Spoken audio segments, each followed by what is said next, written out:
Hello, my name is Ray. I'm Marco. And today for our newest episode, or for our latest episode, excuse me, we have a special guest. This is our first guest that isn't like one of our like intermediate people. So like this is like, you're kind of like an honorary guest. I'm not even gonna lie. So everybody give it up for my guy, Rashad Grove. Man, thank y'all. Thank y'all. Glad to Welcome be to the on. pod. Welcome to the pod. Before we start, please introduce yourself, what you do, and then also your favorite basketball memory. Oh, Or snap. what? Or my fault. My fault. What got you to love basketball? My fault. Yeah, Rashad Grove. Glad to be on. Covering sports for years for several publications, BT, right for Kicks on Sports Illustrated. Had my own show, the Rashad Grove Show, talking sports and all kind of stuff. Just Google me, all kind of crazy stuff will come up. But yeah, first basketball memory. I grew up in the Philly area, and my grandma used to organize basketball trips. So we stayed at the Spectrum, and I'm a little older, so we used to watch. I was catching the tail end of Dr. J's career when I was like 6 years old, and that's Barkley's era when he was killing in Philly. Mhm. And when I was in school, Allen Iverson was in the city. So in high school, so those were my memories and growing up loving Magic Johnson and those guys. But yeah, big basketball fan. That is my always been my favorite sport to play, watch. And I'm from the city of Coatesville. Shout out to Coatesville today. There in St. Joe's having a little state tournament, district tournament. Hopefully they pull it out today. Heard you. Heard you. Heard you. Do you have like a favorite Sixers memory as a kid? Mm. Probably my favorite moment is watching Iverson get the team to play Kobe and Shaq. Even though they lost, they got that one game. It's probably my favorite all-time Sixer moment because they were underdogs, and that's when the Lakers were clear cut the best team in the league, and the Sixers somehow got to the finals and got that win. That was that was a long time ago. Yeah, I mean, we are currently we're not in the Allen Iverson era, unfortunately, but given who we got now, you never I'm know. loving this new era. Look, the future's bright. The Yeah, future's bright, buddy. Yeah, it's yeah. a bright future. Oh However, man. Oh. however, right now in the league, the Sixers are not the team to beat. It looks like right now, at least in my opinion, the team to beat are the San Antonio Spurs. Woo, that's look, yo, they come. That's why y'all got them that fire in your logo. Yeah, yeah. The So team defeated the San Antonio Spurs. I need to hear this one. so right now they're 43 and 16. They're second in the West. However, they recently beat the Pistons Yes, um that in was a good. a crazy, crazy game. They shut down Kate Cunningham. Big props to Stephon Castle. Mm, Um, because of that game, a lot of people are now saying the Spurs are the team to beat. Obviously, a lot of people are talking about Victor Wembanyama. Um, but a lot of people are arguing now, should Wemby be kind of like in the MVP talks because of the Spurs, essentially beating all of the best teams in the league right now. mm. Marco, Rashad, like I wanted to get your takes and what you think about this team because Listen, I love what the Spurs are doing. I think they're on 11, 12 game win streak. yeah, 11 game win streak I think right now. Listen, I just watched the OKC game versus Denver Friday night, hmm We're gonna talk and about them later too. And Trust. it showed me, this is a little lead in, that that's what the Spurs are missing, besides some consistent outside shooting, is they don't have the experience yet. Yeah, They that's are very good take. where OKC was 2 years ago when OKC got put out by Dallas. And Mm, Dallas was not a better team. They didn't have more talent. They just never been in a high stakes playoff game. In a, it's a difference when you can play a team one day, you got another team, none. That's where youth and talent really win. But when you're in a series and they're zeroing in, like when you watch Detroit, they probably did one of the best jobs you can do on Wemby. yeah, yeah. So that's a good blueprint. What and I still think when I watch OKC beat Denver, I still think they're the team to beat. Kenny Smith put me on something. He said, when each team is operating at their best, who's the Mm, best? And I still think the Spurs, they probably got another year to get to. mm, mm. these I teams load up and get it together because they're yeah, coming fast. I just yeah, think this is going to be their learning year. They're ahead of schedule, I think. yeah. Not like to piggyback off of you. Like I was thinking this year, like I like because I was thinking about this whole year, like this might be the last year where Wembanyama can kind of like mess up and everything will be like okay within the league.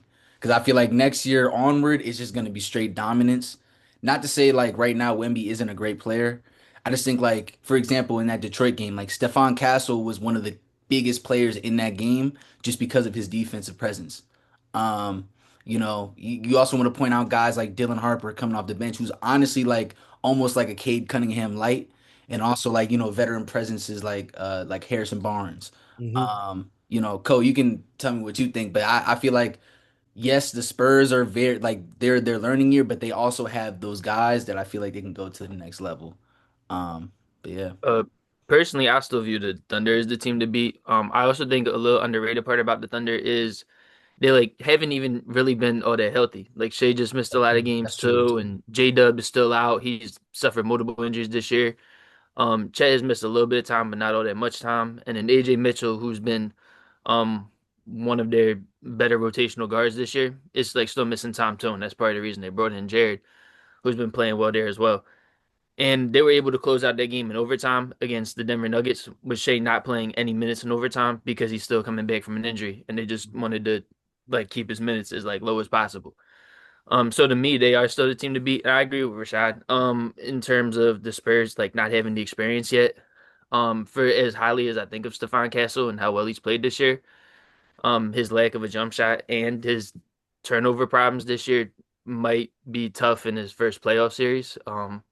So I think that like them getting there and them like getting some experience under their belt like this year is super important for them so they can see like where the flaws are on the team and like so the players like Stephon Castle could make these improvements to his game in the offseason and come back and as they're hitting their prime like already have that experience under their belt and already have those failures under their belt so they're ready to make a big run.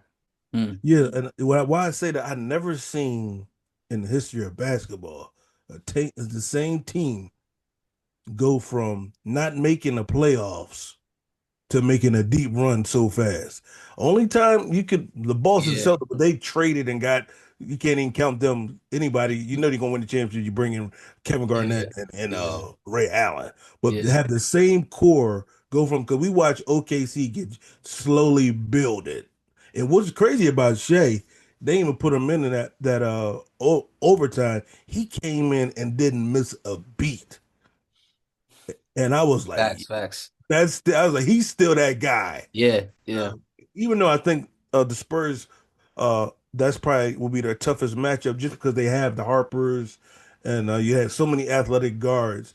But that's gonna be something to watch. But I think going forward that the Spurs or after this season, I probably got them like, yo, going forward, they're gonna be a juggernaut.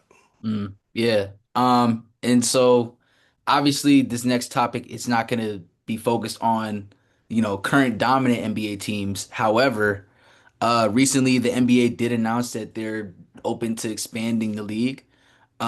A lot of people were talking about how Seattle and Vegas are like two of the primary cities that could receive teams.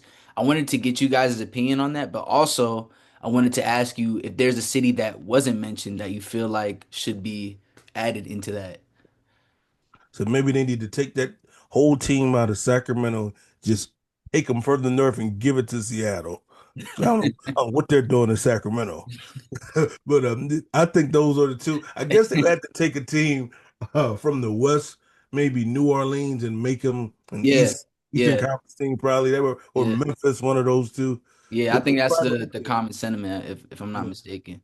that probably be the best two teams because Seattle, that's probably the greatest. They're like one of the top sports towns.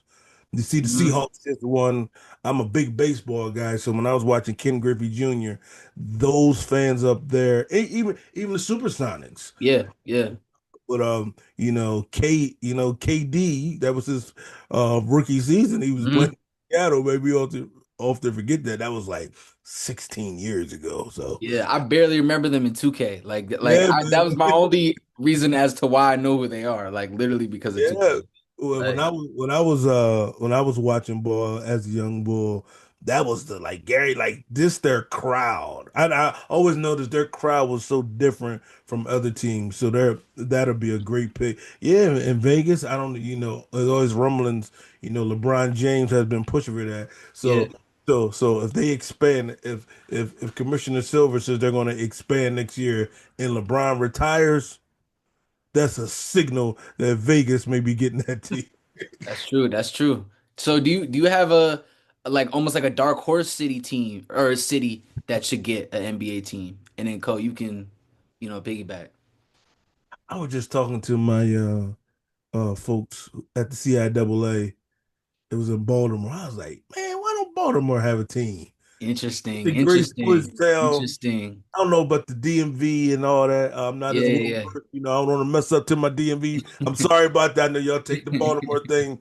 I know y'all got the Wizards allegedly. That's supposed to be an NBA team. But Baltimore is, I would think, is a good city, another city, but it probably won't be, considered. But I like having teams that are close. You imagine, yeah, New York, Philly, Baltimore, D. Yeah, That'll yeah, be yeah, so yeah. That would be interesting. Yeah. That'd be great for That's what fans. you're talking about. Yeah. We can get the Baltimore in the hour. We get Yeah. DC. We get New York. Yeah. But From Boston or from Boston all the way down to like, Boston as well. Exactly. yeah, All the like way down. yeah, I see what you're talking about. Yeah. Yeah. Yeah, Cole, that's what how. about you, bro? Yeah. Yeah, I like the Baltimore shout because I wasn't even thinking of that when you mentioned like places that didn't have a team because I was thinking of just more places out west that could.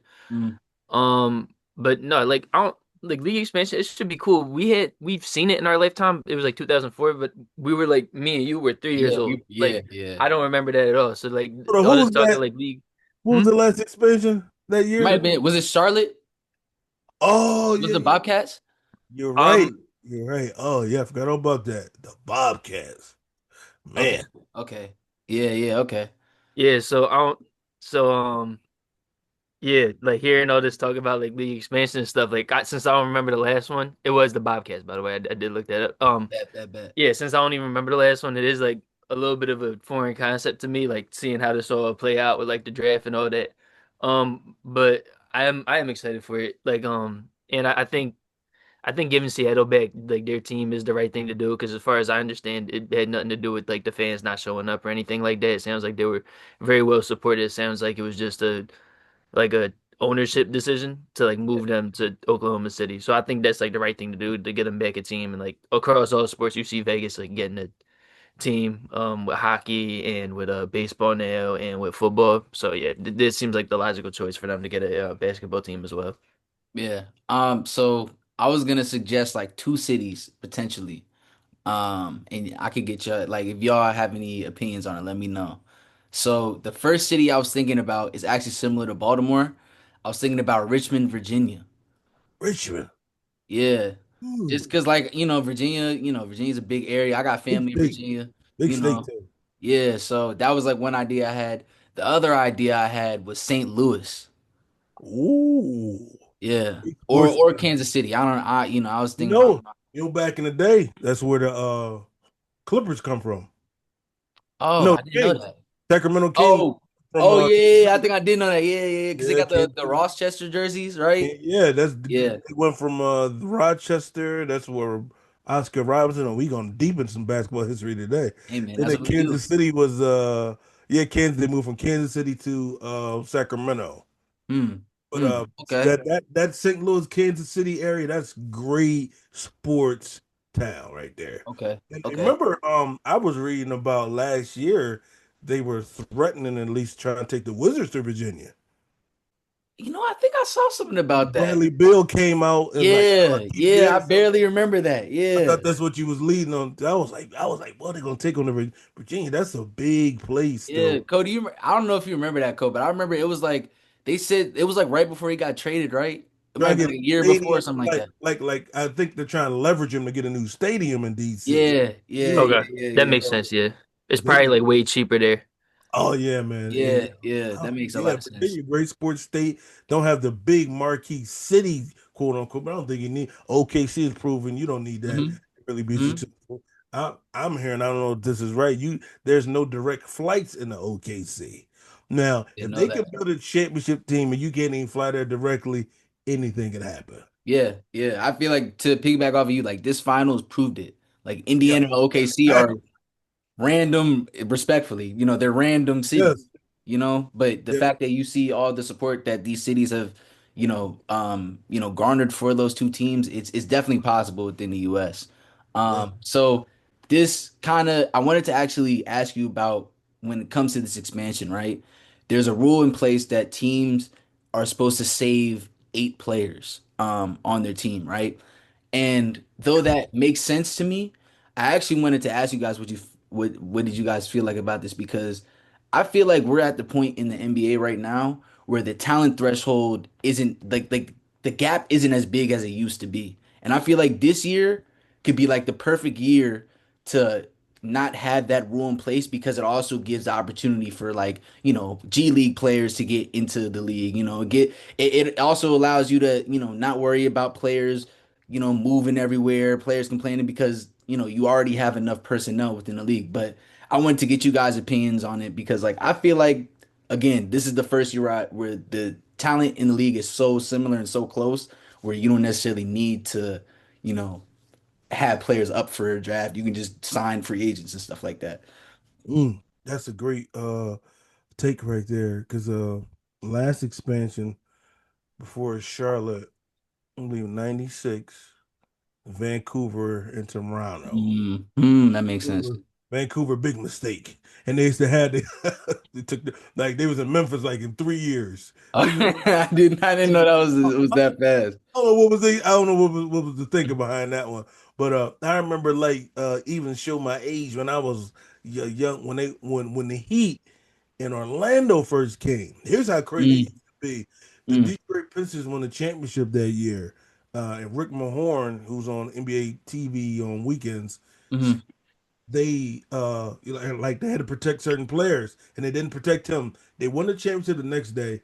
He was drafted by the Minnesota Timberwolves the next day in that draft. Wow. That was Wow. crazy. Like that's how it used to be. And as you Yeah. said, great point. The talent was more top heavy. Jordan, Barkley, Ewing, those guys. Then everybody like fell behind. But now we have G leagues, the increase of European players. Yeah. Even the African what's it called, the Basketball Africa Yeah, League? African Basketball Yeah. League that the Yeah. NBA is tied to. They have so many more ways to get talent that this would be great timing to get an expansion team, and they'll be way more competitive than the Bobcats were. And Yeah. when they first came in, like the Timberwolves is all these years is just look how long it's taking for the Timberwolves. They still haven't reached a final, Hmm.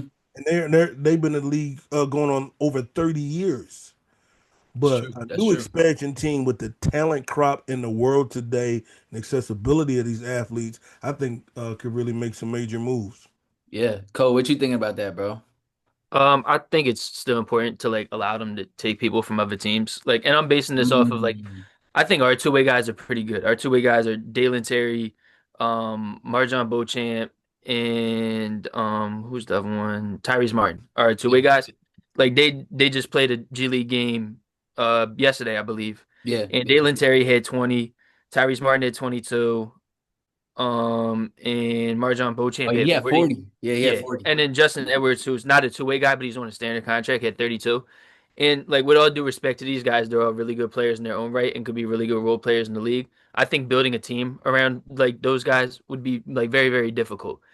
Yeah. And those Yeah. guys aren't even G League level guys. Those guys are like NBA level guys who just got sent down to the G League to like play a game. So I think trying to build a team using just G League guys would be tough, like very difficult for the expansion teams. Mm. And if you look at it, like protecting top eight, you're like the Thunder m might be a team that loses two players, but most teams will lose one at most players. I get that. I Um, get that. and I think that like that's a fine way to like bring those guys who are like at lower levels on their team and like boost them up to a higher level Mm. on a new team and make like actual rotation like minutes for a player like Tyrese Martin, who right now like can't seem to find minutes on the Sixers, even though he is a guy who could be playing in the NBA. Yeah. So I think it's fine to like keep the draft in there as it is. I would like them to redo the NBA draft rules when it comes to the expansion teams and try to Yeah, give those expansion teams a top pick and give yes. them like this draft where you got like Cam Boozer, you got AJ DeManson, you got Yeah, Darren Peterson at the top. Like get him one of those guys yeah, with like some of these like Tyrese Martin or Justin Edwards level guys, and that could be really exciting because you have the young role players in there along with the guy that you're hoping like to pair these role players with to be a star. So I'm in favor of keeping the draft. And like a year ago, that's something I probably would not have said because the draft was yeah. something that was scary to me. It's like, oh, what if we lose all these guys? It's like, well, if you really go down each roster and you protect 8 players, like you're not really giving up a player that is a true needle mover for your team. And maybe if you're like the OKC Thunder, you're giving one of these expansion teams somebody that's a needle mover who isn't necessarily a needle mover for you. So Yeah. I'm in favor of keeping it. But I would look at like how the draft rules are now and try to give these expansion teams a top pick to like give them somebody to like for the fans to be excited about more than anything. Mm. You know when they have when the Grizzlies in Toronto first came, they didn't allow them to get a top pick to be eligible to get a top pick for like the first 5 years. Oh, I didn't know that. I didn't You know that. I didn't imagine know that either. Yeah, they missed out on from 95 to they one of them should have gotten Tim Duncan. yeah, yeah. Like so we got tweet. I don't think that's Was still in the Kobe was rule. Kobe during that time? Yeah, oh yeah, 96 they missed out Yeah, on so they missed out on Iverson, they Kobe. missed Yeah, out on McGrady, yeah, a whole that 95 to 2000. Well, Toronto was at number 5 before they got Vince Carter, but they could not get a first round pick. So yeah, that's like putting them way behind the eight ball. Like yeah. That like makes sense. Yeah, I believe if they're going to be expansion teams, they're going to have two. They should do a coin flip. One gets one, the other one gets the second pick. You yeah. That got makes to you sense. got to you got to infuse them with talent. Yeah, nah, and this, on like it's kind of ironic because we're talking about a team that was also an expansion team. Moving on to the Charlotte Hornets, they're the Mm, perfect example of a team that has finally found their stride finally, from years. Like they've been not good since me and Marco have literally been in existence. buddy. You know what I'm Yeah, saying? So like, I actually wanted to get your perspectives on the Hornets now. They're a feisty young team. A lot of people are calling them the team that you don't want to see in the playoffs. Like LaMelo Ball for us is like almost like one of those guys that got was all the sneakers. I got them all. okay, so you get it. I'm So a like, sneaker guy. I'm a yeah, sneaker guy. so just seeing like LaMelo flourish and stuff like that, it's got a lot of people talking. But I wanted to get you guys' perspectives. Con Knipple, potential rookie of the year. That's Um, crazy. what do you guys think about the Hornets this year? Because I think they're very impressive. Man, listen, that coach deserves all the flowers. I forget his name. Charles Lee. Charles Lee. What a coach, because I didn't think he could get. Now he's gotten Melo just not trying to do highlight stuff. He has Melo playing within a team structure. Now we can see his talent go to another level. And Miller's there. They got a good young team. It was crazy. If they would have been playing better in the beginning of the season, they could probably be a top 5 team. Yeah, The way yeah, the way they've been playing the last 30 or so games. yeah, Man, listen, they're not dangerous now. Next year, the Hornets, yeah, yeah, they are going to be so good in that wide open East. I really like how Melo, Miller, and Knipple complement each other's games. And that doesn't happen, a bunch of young players, at one time. It doesn't always happen like that. yeah. So the front office finally got it right with those picks. I'm really high on them because I think even like they're talking about with Con Knipple, he's on pace right now to break like a couple of Steph Curry's records from three, which is like really impressive. And this is his rookie year. What you think about the Hornets? Because I know we were talking about it earlier in the season. We were praising them for all the offseason moves, and to see where they are now is like really crazy. Yeah, in all honesty, like the biggest thing to me is LaMelo Ball has played 51 games and Brandon Miller has played 44. Facts, facts. So that was one thing I wasn't sure what happened. Like by no fault of the players, but it seems like those two guys have had like horrible injury luck. Like Brandon Miller to start his career and LaMelo Ball just pretty much throughout his career. But those two guys have been like very healthy this year, and you can kind of see how great that offense is when those two guys are out there, and you bring in Con Knipple. But one guy I think who really contributes to the offense in a way that I don't think he gets enough credit for it is Musa Diabate. I think him being one of the best Yeah, like that's a offensive good one. rebounders in the league, as well as somebody who's very low turnover. kind of gets overlooked, and he's a great defensive player on top of that. So I think he's somebody that's like really surprised me too, because I know last year I was pretty high on Mark Williams, and I thought that they were like launching a full rebuild when they were like trading him to the Lakers and stuff like that. Yeah, And if you told me this year that they would find a center on the team who, in my opinion, is even better than Mark Williams, I would be very surprised. But that's what Musa Diabate has been, in my opinion. I think very highly of him. And on top of obviously those three guys who like lead the offense, I think Musa Diabate is a perfect complement to them because he doesn't need the ball, and he'll like when you take a lot of 3 pointers, you're gonna miss a lot of shots as well. Like that's the trade off with that is it's a more like heavily weighted shot in terms of points, but yeah, it's more heavily weighted because you'll miss a lot of them. And having a center there who gets as many offensive rebounds as he does is super important. And yeah, I think he's a perfect complement to those three. yeah. You know what I was thinking? They are like Spurs light in the Eastern Conference. That's a good Spurs, take. That's a good take. they've been good since beginning of the season. And people Yeah, forget the Hornets really they were struggling, then all of a sudden they just picked it up. They'd been yeah, playing like that the whole year. Dog. yeah, This is yeah, in tenth, this is their ninth, 10th place. yeah. They're in 10th right now. I think they're in 10th Listen, right now. listen. Like a team, like let's say, who's number one? The Pistons, the Yeah, Knicks. it goes Pistons, Celtics, Knicks, Man, you Raptors. don't want to be in the first No, round. Cavs. You do Yeah, not want to be in the, especially a team like the Cavs with James Harden. He does not want to be chasing no Melo and yeah, Knipple around yeah, in the yeah. early That's round. not gonna be good for him. Yeah, That's a I get recipe that. for Yeah, disaster. yeah, Uh, man, like say the Knicks would play them. You know, well, I think the Pistons could handle them because they're a younger team. yeah, You got yeah, to be a younger team to beat the Hornets because they're so they be flying up and down that court. yeah. But yeah, so last topic of the day. Right now, a lot of people are talking about the Denver Nuggets.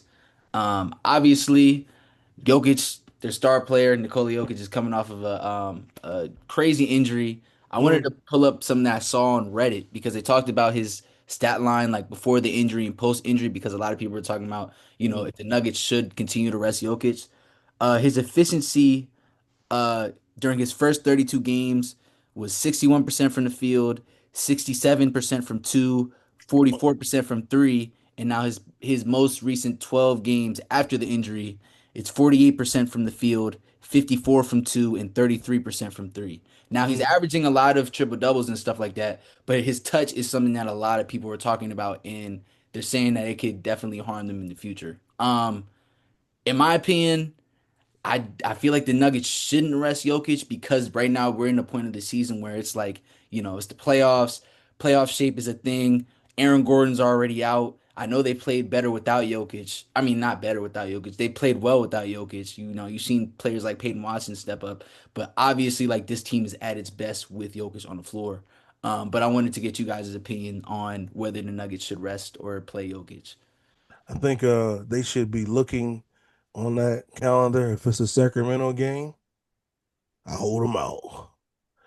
If it's who Makes else sense. sucks in Yeah. the league, every team that's terrible. They should because he's not as sharp. He's laboring a little more. I watched him against OKC, and Yeah. his 3-point shot is flat. He looks like a guy. He can get triple double in his sleep. He just looks like a guy who's recovering from a lower extremity injury, Yeah. Yeah. and they're going to need him with what is Gordon's status? When's he planning on coming back? I That's what I can't He's been figure. in and out with that hamstring like And that's multiple times too. Yeah. he's been dealing with that since last year. So Yeah. they already got to put in their mind we're going to miss time with him. So that puts more on Joker. I would try to rest him or at least put his minutes down so he can be fresher for the playoffs. Because they're Mm, going with the first round. Say they play the Lakers, they could probably will beat them. That's still no walk in the park. mm. Rockets, the West is stacked. So I'm looking at him, and those some great numbers because you can see those numbers at play against OKC. He was like 2 for 10 for threes. Yeah. Overall touch around the basket, he's not the same. He's still great, but you can tell he's compromised. Yeah, Cole, I wanted to get your perspective also as like, a burgeoning medical student, like with Jokic's injury, like do you think they should have, played him currently as it is, or, do you think he should still get rest? I mean, I think that the team doctors likely know like better than anything I could do as far as like how much he could like worsen this injury to what it is or like how much he could aggravate it. I agree with what Rashad said though. Like finding games, like I just looked at their like upcoming schedule. They have a game tonight against the Timberwolves, but then they have a game tomorrow against the Jazz. Like Sit him. the yeah, exactly. They could beat the Jazz without Nikola Jokic. I would be like, while it's important to like yes have him in like playoff shape and stuff like that. Like finding him like strategic games to rest They is try to very tank anyway, important. right? Yeah, Jazz tank is anyway. extremely important. I think that there's more there for reaching the 65 games limit than they'll Yes. let on as a team. If I'm Yes. being honest, I know they like to like play that down and be like Jokic doesn't care about that. I think every Money. player in the NBA cares about that, and I Yeah. completely get it. If I was an NBA player, I would want to be all NBA. I would be fighting for MVP. So I Yeah. get it, but I think that is part of the reason because his back is right up against the wall at that 65 Nailed game it. mark. Nailed it. Yeah. So I don't think it'll happen, but I think if you were only focused on um maximizing your regular season standing and having Jokic in the playoffs for as healthy as possible, I think you would strategically rest him games like that going down the stretch. In Mm. those 65 games, you need to play like 20 minutes. Yeah, So man, just Yeah, keep it try yeah, to keep his minutes down at that's least. true. Do you think with shutting down Jokic on nights where you're playing a lower seeded team, like do you think that will affect how they play in the playoffs long term because they're not playing every single game like cohesively? I don't think so because he's the system. That's valid. That's valid. That's valid. yeah, that team has a lot of years together as well, so it's not like they kind of just put them together now. Like that same core has been playing together for like years and years and years. So I think they'll be cool. Yeah. Well, okay. So before we go, firstly, Rashad, I want to thank you again for coming on the show.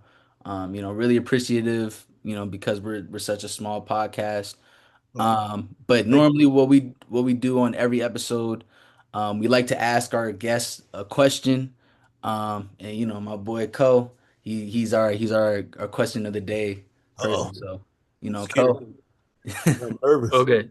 So for today's question is sort of inspired by the Unrivaled League for women's basketball right now. Yes, sir. Watching their 1v1 tournament, I was thinking who is a player in the NBA, star or maybe even a non-star, if you could think of one off the top of your head, that you think would win the WNBA All-Star Weekend 1v1 head-to-head one. Like, Classic. you mean like any NBA player?